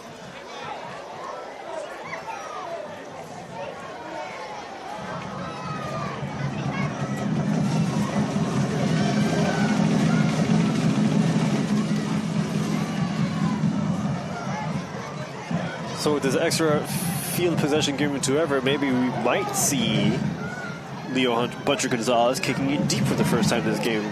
All his kicks have been short ones. That's right. I know it. But we'll see. I'm here for Jonathan Goes. I'm here for a Goes return. You know, I dare to kick it to Jonathan Goes. And he does kick it deep. He's going to go to Jeremiah Joseph, who catches it from the air. Finds a lane, finds some blockers, tries to get to the outside, keeps his balance, stays upright. He's still up in his feet. Shakes off a tackler and jogs into the end zone. What a score by Jeremiah Joseph. Second score of the game for the Crimson Tide. Oh man, that was big time. I mean, that's as good as it gets. He stayed up. And there's that big play capability on special teams that we've always mentioned every time we see a kickoff. There it is in full display. I think that might be Jeremiah Jones' first kickoff return touchdown in the season. Well, we've seen him with some big returns. Yeah, I'm not sure that he's taken one the distance. I know that he's got a touchdown reception to his name, but that was something right there. As Joseph just stayed on his feet, broke, it seemed like every tackle that came his way from all 11, and here it is. Let's check this out. So Joseph now cuts back, gets to the green. He's going to work himself back to the Crimson Tide sideline. Stiff arm there. Gets through this one. This is where it's like, all right, how did he not go down? And he doesn't. And then he catapulted out of a cannon, and that's Joseph finding pay dirt for a big score. Tide now attempting a 2-point conversion. 4 receivers out, 3 to one side, and that's the side that Jeremiah Clark is going to lob it up to Jamari Doolin, and couldn't bring it in. Pretty close. Doolin got a hand on it, but couldn't reel it in. So the score remains at 35-12. Might have turned around a bit too early. So here's a look at the 2-point conversion. And there it is, breaking stride. Just one step a bit too early. Yeah. Wasn't a bad ball. I mean, and it looked like there was still maybe you could have gotten a foot down, but got turned around a little bit on the pass. Either way, big return by Joseph. That'll get the defense back on the field on this kickoff. Let's see. And there it is again. Check this out. Another angle. Good look at it from this angle, too. Watch him he spins out of it, keeps his momentum, and then it was nothing but green grass. Jeremiah Joseph knows where to find that green grass. Good job by Jeremiah getting this second touchdown on the board for the Crimson Tide. 4:53 left in this third quarter. Maybe a quick stop, get the ball back, and find a way to chip away. So here's our unnamed kicker, third kick of the game. And he is going to get a good boot on it. Pretty close to the sideline. And unfortunate roll out of bounds. It looked like it was going to stay in for a second, but got the Haverhill roll.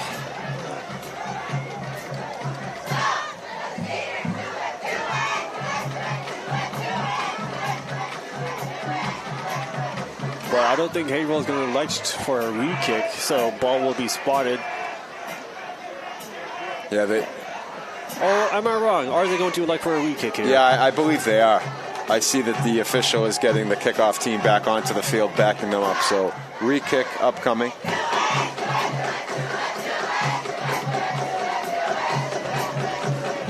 We're going to re-kick that ball. So the ball will be re-kicked from the Everett 35-yard line.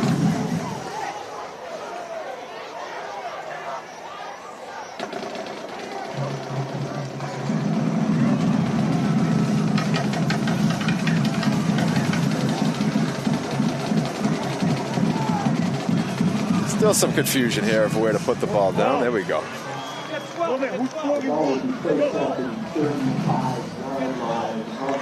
Haverhill has 3 receivers backfield to receive this kickoff. George Papa being the closest one. Can't cast it. It looks like DeJesus in the center, but it's going to go to the right side. Fielded by number 11, Brewer Murray. Gets the sideline, but dragged it down near midfield. Ball will be spotted at the Haverhill 48-yard line. So that defense comes back onto the field. I think I might have gotten the jersey number wrong. Nope, I got it right. That is oh no, I did get it wrong. That's Ryan Herbert. Listed as a freshman for the Hillies. Wow. Freshman. Yeah, he's made a couple plays tonight.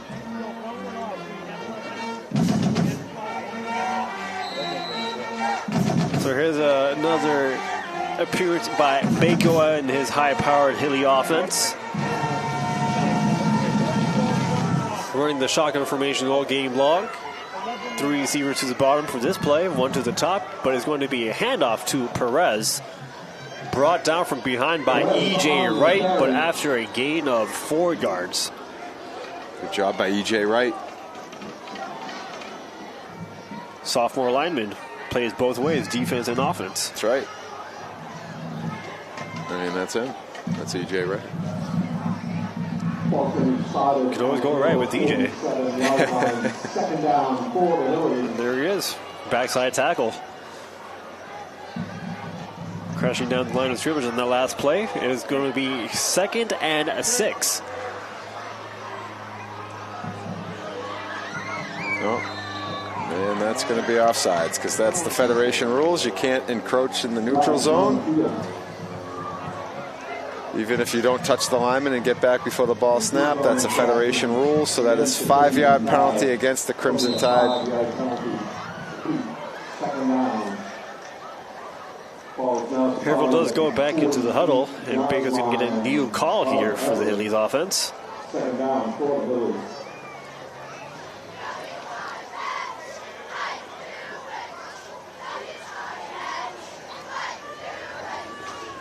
Three receivers to the bottom, 1 to the top. And he's looking for a quick slant to number 15, Xavier Alvarez. But the pass couldn't be caught. It will be incomplete, bringing up 3rd and 2. We've seen this play before, but couldn't quite make the connection. Ball thrown too low for number 15, Xavier Alvarez, and in coverage was David Ego. Yeah, good coverage right there by Ego. And 3rd down and 2.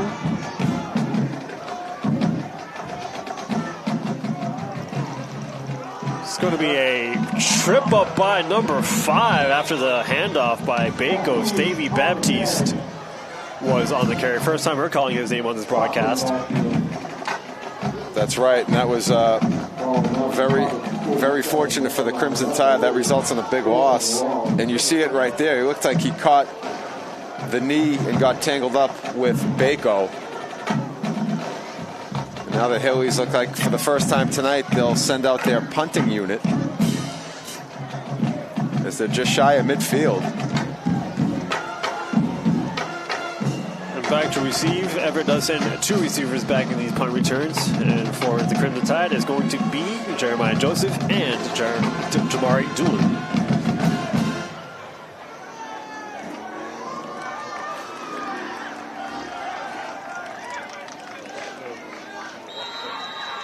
And it's going to be a flag thrown. That's a delay of game.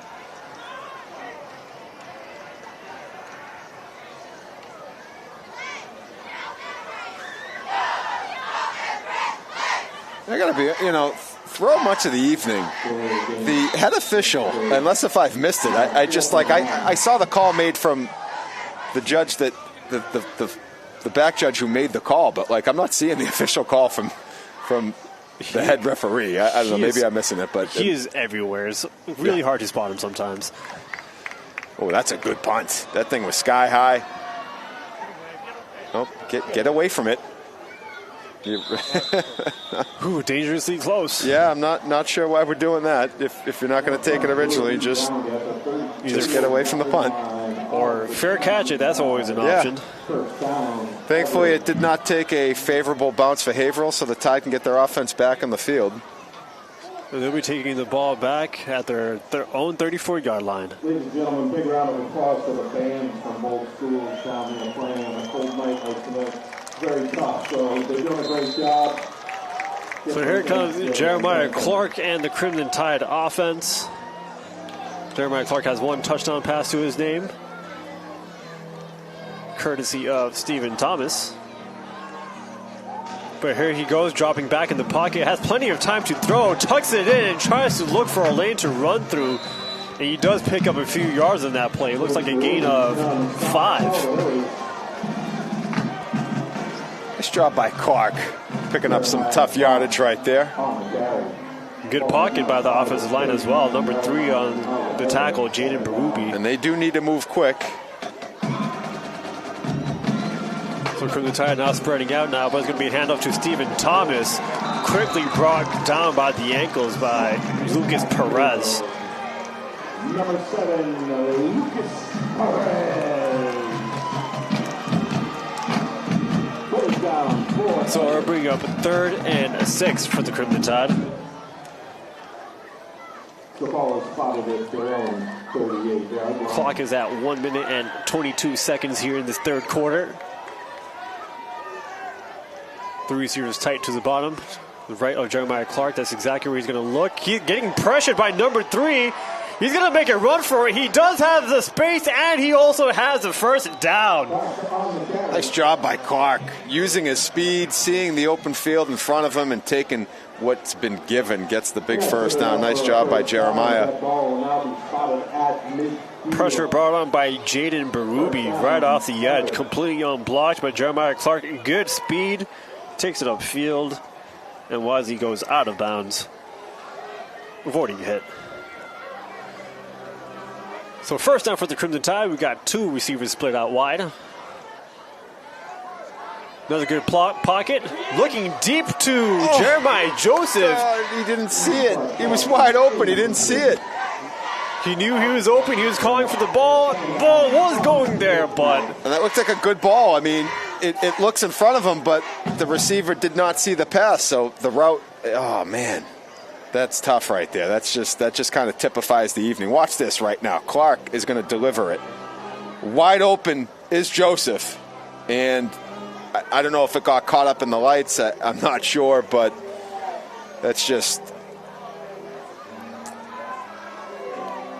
That was going to be an attempted screenplay to Jeremiah Joseph. Ball a bit too high and got decked by Jaden Barubi. It'll be 3rd and 10 for the Crimson Tide.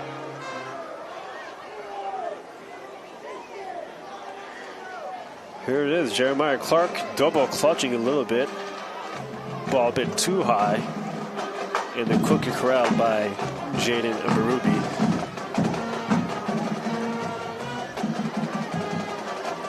Third and 10, ball at midfield. 3-1. Pressured immediately. Jeremiah Clark could not break free past the pressure and gets sacked on the play. By number 54, Ethan Galber. Assist goes to the PA. Tackle on sack goes to number 54. Yeah, here it is. So Clark nowhere to go, under all kinds of pressure right away. That's 4th down and long. Tide will have to punt, and that's probably it for the Tide tonight. That was you were already up against it, slim to none on the chances, but you really needed to get something going, and just not going to happen. Good punt by Jamari Doolin, sending the ball all the way to the Haverhill 21-yard line, leaving 4 seconds left in the third quarter. And actually, that was the last play of the third quarter. And as we enter the fourth quarter, the score is 35-12. Yeah, well, one more quarter to go.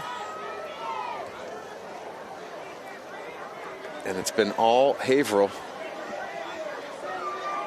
Good defensive play on that third down drive. That third down play, rather. The sack made by number 54, Ethan Jalbert Jr. for the Hillies. And then a shot of our 54, Johnny Goes. Oh. The number we like to see. Or the person we like to see wear that number.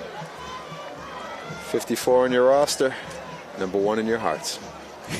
Johnny Goes. And outside of football, he has quite a list of extracurricular activities, being a photographer being one of them, and very notable in Everett Public Schools. He made the front page news at one point for his photography skills. That is absolutely correct. Johnny Goes resources will be used with our TV studio, as he's done so early on in his high school career. And I know he does some track, but we'll talk to him about that. No. Of course, we encourage Johnny to continue all of his activities, but he is definitely valuable to what we do here in the TV studio. Always a big help, and he's very talented. Zero coverage here for the Everett defense, so it's going to be handoff to Perez. Gets a stiff arm on, keeps his balance to pick up the first down. That's Lucas Perez. Lucas Perez, and that's good enough for Haverhill. First down. Flags on the field. Flag thrown at the referee on the Everett defense there at the end of the play. Don't know what the call is going to be, but we'll find out. Head official right there by the ball. It is going to be a dead ball foul against Everett. Unsportsmanlike conduct. So there's the end of the run there. Hard finish by Perez. And I think something was said to the official. It wasn't right there, but I think something must have been said to the official, and the official was not having any of it. So an additional 15 yards will be tacked onto that one, as Haverhill now looking to a touchdown, an extra point would make this a 30-point margin. And of course, if it gets there, then the clocks would run. Ball spotted at midfield.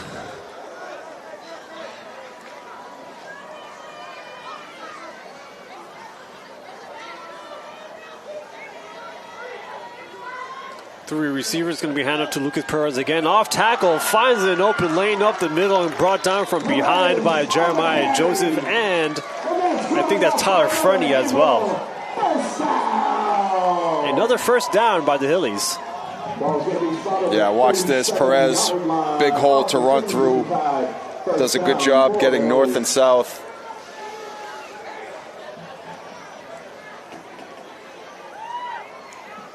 Ball now at the Everett 40, scratch that, 38-yard line. 37.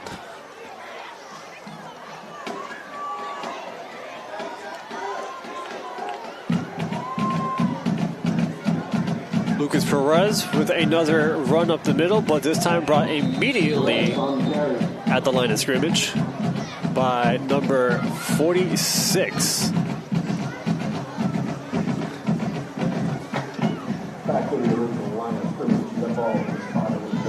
That's Marcus Pierre.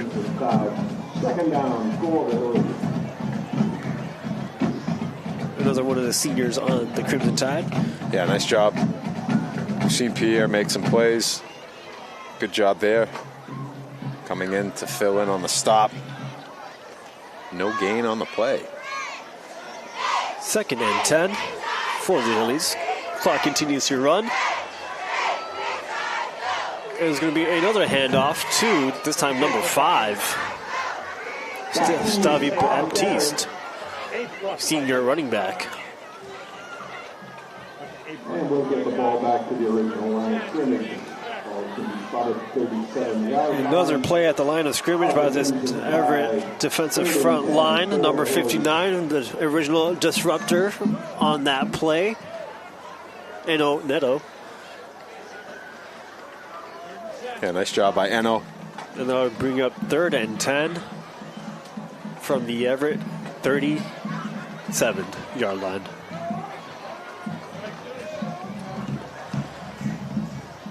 Two receiver spread outs. Bako looking for Popov, running the seam from the slot, but a flag's going to be thrown right at the secondary. That's number 17 in coverage, Damian Ego. It's another good ball.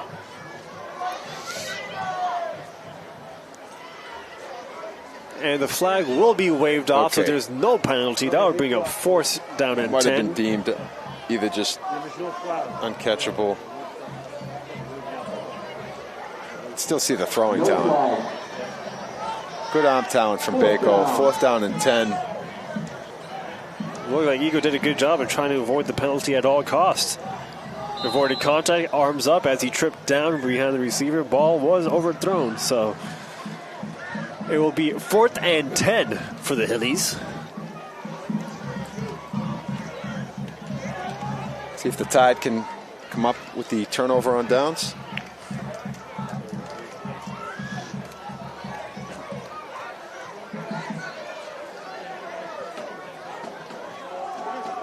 Bako, junior leader, sends out a man in motion. Pressure brought up, steps up in the pocket, launches it down to an open man. And it was caught, but he caught it wide open. He was tripped up. Turf Monster got him. That's Stavi Baptiste, and the ball will be spotted inside the 5-yard line.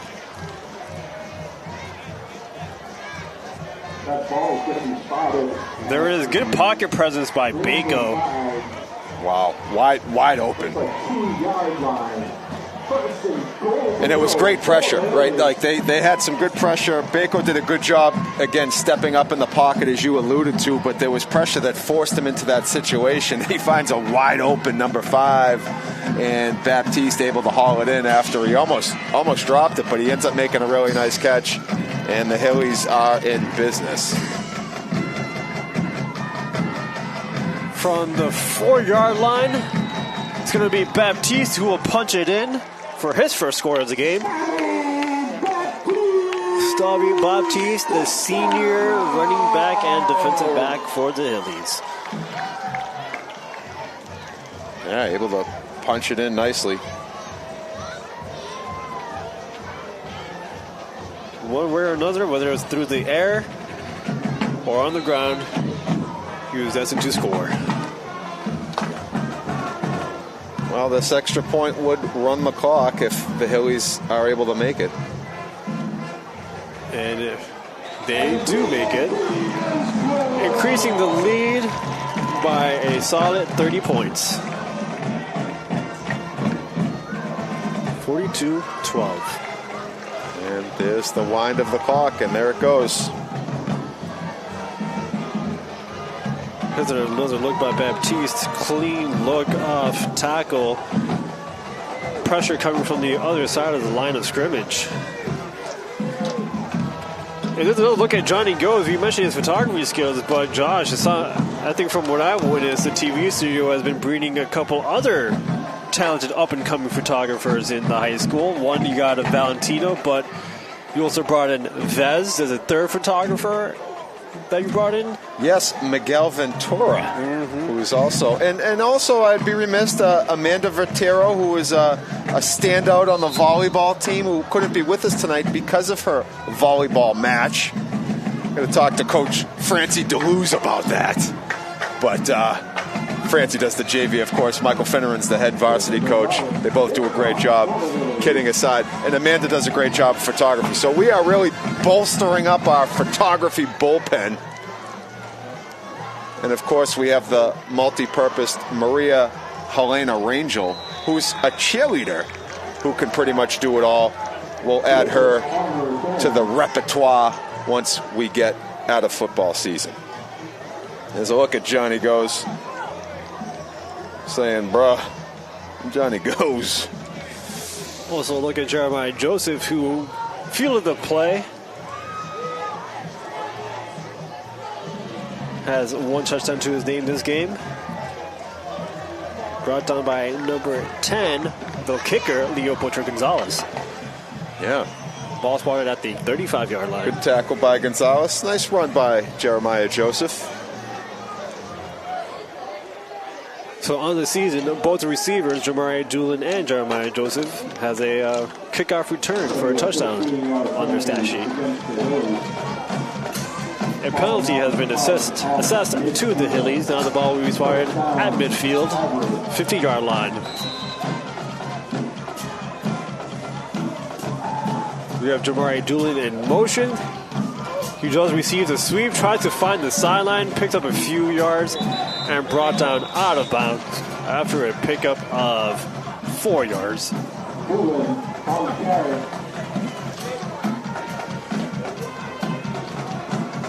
That ball will be followed at the Haverhill 46-yard line. Second down. And you know, Josh, we do have quite a roster here for the TV studio, that is, especially on the photography line. But on the video line, let's not forget that I was once on that video line. Our director, Justin Hahn, also on that line. Here's a trick play by Everett. Doolin looking for someone to pass to. Looking for, is that Jeremiah Joseph on the far side, or is that? Yeah, it looks like Joseph was who he was looking for. Jeremiah Clark also flared out there after he pitched it off. Doolin was looking for Stephen Thomas down deep.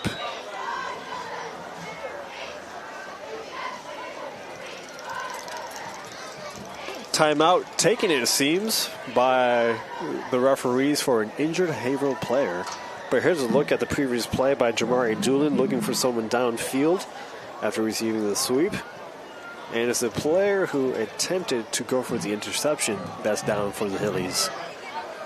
So the clock does stop here at the 4-minute and 37-second mark as the athletic trainers from Haverhill are going to take a look at our downed player. Don't have that number on him yet. But we do hope it's nothing too serious. But yeah, Neem, you were going into your videographer game with the coming through the Everett ranks. All right, who else do we have? Tony Laidlaw, returning videographer. He was a member of the EHS TV 15 program for his 4 years in high school. Quite a few. I mean, pretty much the whole crew. If you go up and down the roster of the crew, they've all started off. I mean, you got a large number of the video crew that has come up through the ranks. I know Joe Camley, I believe, was an Evo Carmelli guy. An OG, I hear. Don Murphy, too. And Sergei Piro.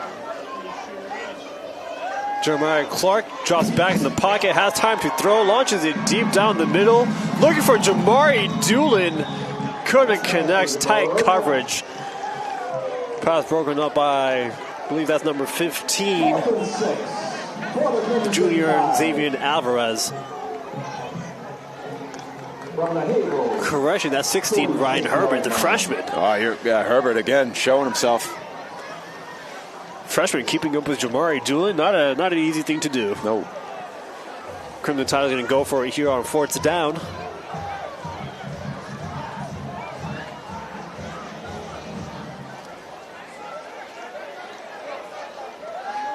Jeremiah Clark drops back in the pocket again, rolling right. Launches it to a wide open number 13, but ball right through his hands for a turnover on downs. Correction, that's number 17. Damian Eagle. That was a good ball by Clark. He's on his roll. He spun it out there, unable to be hauled in. That'll turn it over on downs, and that'll likely do it here. As again, we're in running time. Haverhill can take their time. They'll run a few plays, and within 3 or 4 downs, this will likely wrap up. As what has been a great night for the Hillies, celebrating their homecoming. And it's going to be, unfortunately for the Crimson Tide, they're staring at their 4th straight loss. And second by way of running time. This is also their 4th consecutive non-conference opponent. And of course, the 3 teams that we faced before are ranked top 10 in the state. Ball's going to be spotted at the 45-yard line. But dominating the power rankings, Springfield Central High School, powerhouse out of Western Massachusetts. Right. We have something that belongs to you. Abigail Peralta. I haven't checked, but I don't think Springfield Central is nationally ranked yet, are they? I do not know. They've been on quite on a streak when it comes to the regular season within this decade. But here's a quarterback keeper. Bako taking a break. He had himself a day. Nice tackle by Frenny. Finished off by Joseph. Gonzalez on the keeper. Bring up third down. Now taking the quarterback responsibilities is actually Leo Butcher Gonzalez. 49-yard line. Oh, wow, yeah. Third down and 5 for the Hillies.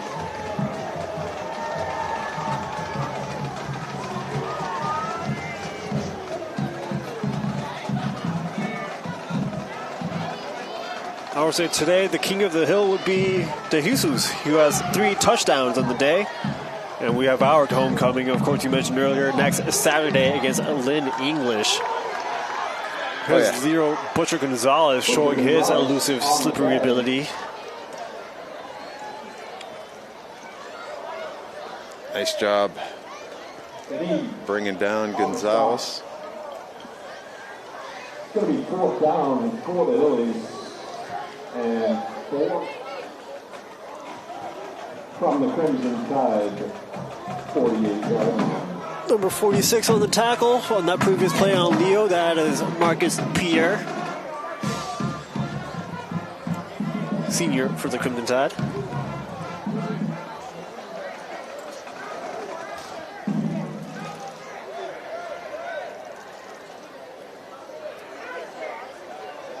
And Josh, I think the other day I saw that there was a senior night coverage on the boys soccer team a couple days ago.